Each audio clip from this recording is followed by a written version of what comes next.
Let's look at some behaviors that quickly come to mind when we think of cats and the purpose of those behaviors.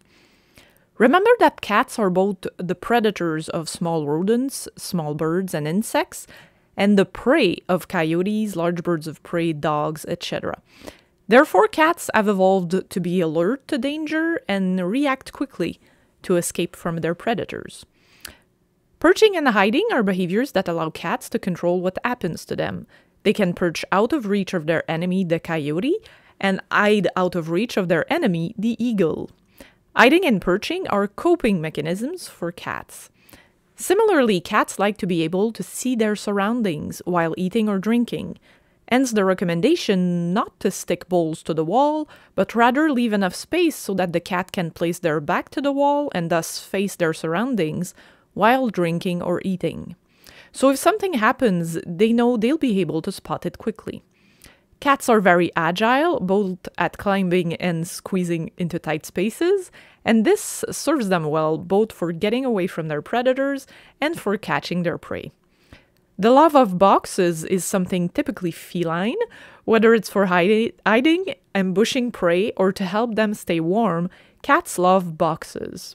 Numerous studies show that providing a hiding box for a cat upon arrival at a shelter has only benefits, reducing their stress level much more quickly. What other behaviors might we associate with being a cat? Scratching surfaces is an interesting behavior.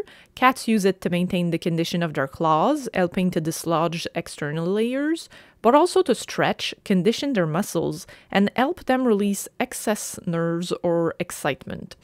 Even declawed cats enjoy scratching. Cats also leave semiochemicals on the surfaces they scratch that can be detected by other cats. Ensuring our cats have scratching posts that are attractive to them allows them to better regulate their emotions and stay in a better physical condition. When we talk about scratching, we also talk about stretching. In shelters, when cages don't meet the minimum dimensions of the standard guidelines of care in animal shelters, cats don't have the opportunity to stretch, a mechanism essential to their ability to adapt. The hunting and play sequence is a series of behaviors important for survival. In the case of hunting, we can truly call it a map because the basis of the sequence is present in all kittens. Their mother helps them improve their hunting skills by bringing them prey for them to practice with.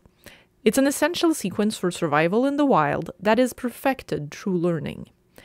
In a 1976 study that wouldn't be repeated today, researchers starved cats for 48 hours before offering them food. 45 seconds after the meal began, they introduced a live rat 1.2 meters away from the cat. The cat systematically killed the rat and then brought it back to their food bowl before returning to eating what was in their bowl. This gives us an idea of how deeply hunting is hardwired into the cat's body. Paul Leyhausen extensively studied predation by cats and other felines in his 1979 book, Cat Behavior, The Predatory and Social Behavior of Domestic and Wild Cats. You can access the free PDF here by creating an account. His book tells us that in a study similar to the previous one, hungry cats presented with 19 mice one after the other responded as follows. The first mouse aroused a spirited overflow play before being killed and ingested. Until the sixth mouse, there was no more play and each mouse was promptly killed. The tempo then slowed between the ninth and the 13th mice, and then more restrained play appeared before the kill. And finally, from the 10th to the 19th mouse, there was no longer any interest in the mice, and this loss of interest persisted for about 30 minutes. So once again, we hunt and kill very easily, and our interest is quickly renewed. Leyhausen describes the multiple behaviors of the hunting sequence, such as stalking, waiting, approaching with the belly low on the ground as close as possible, butt wiggling, horizontal pouncing, propelled by the hind legs, catching by the mouth and or paws, depending on the type of prey, and the characteristics of the killing bite. All this that's in this sequence can help us adapt our play style when we play with our cats. I like that he mentions that cats have a dumbfounded expression of disappointed expectation, when a bird or insect escapes their grass. Je sais pas, je crois qu'elle s'est enfuie.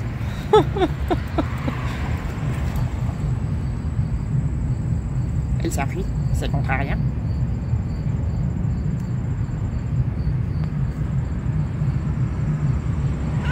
Oh, c'est pas grave, t'en as mangé 2 autres. In the pre-catching sequence, he mentions that for small mammals like mice, the cat will typically immediately use their mouth to attack, also placing a paw on the mouse, whereas for insects and small birds, the cat will typically use both paws initially.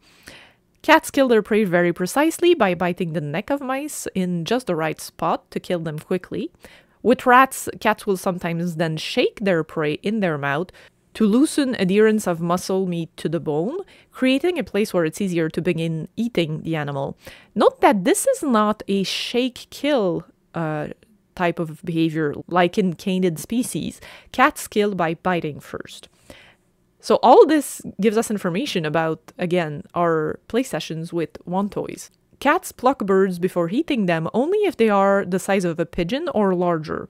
So this tells us that the ability to destroy or pull out feathers is potentially something to exploit in our design of cat toys.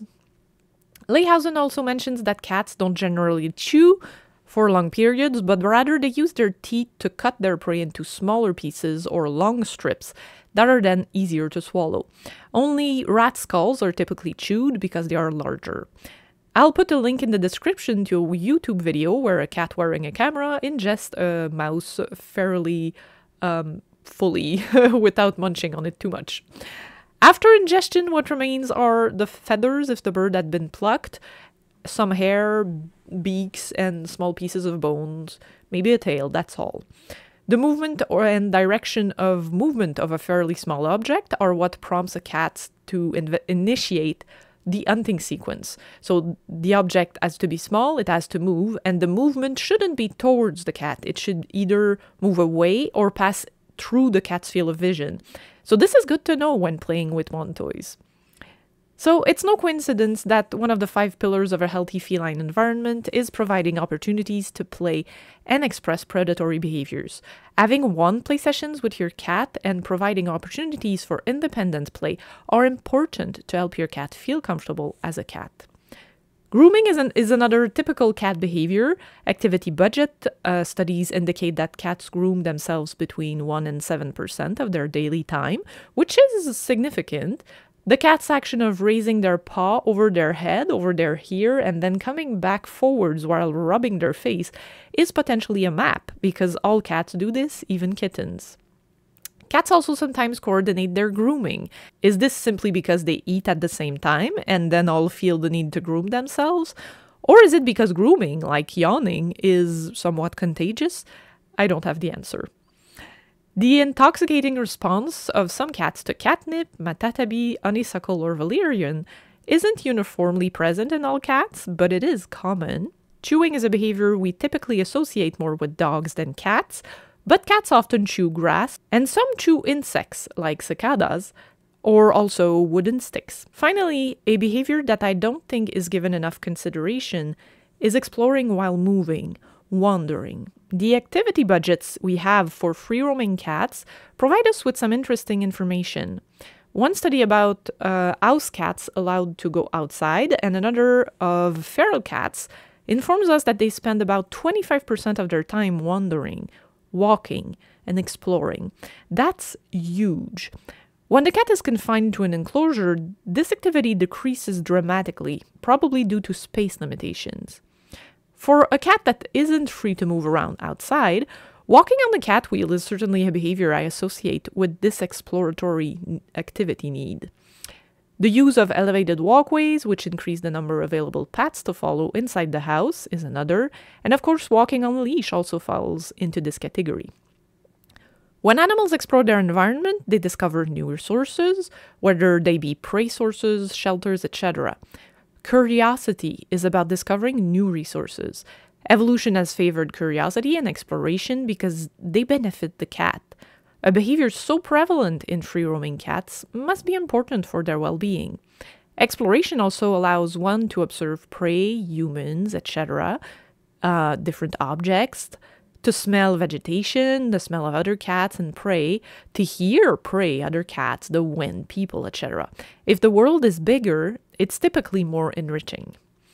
The ranges cats travel in studies are also interesting and seem to indicate that cats on average use an area fairly close to their home, less than 500 meters by 500 meters. So it's not necessarily a matter of going south on vacation. It's more a matter of taking a walk around the neighborhood. I think encouraging exploration is probably something we underestimate and underutilize in behavior. This wraps up the typical behaviors we tend to think of when we think of cats.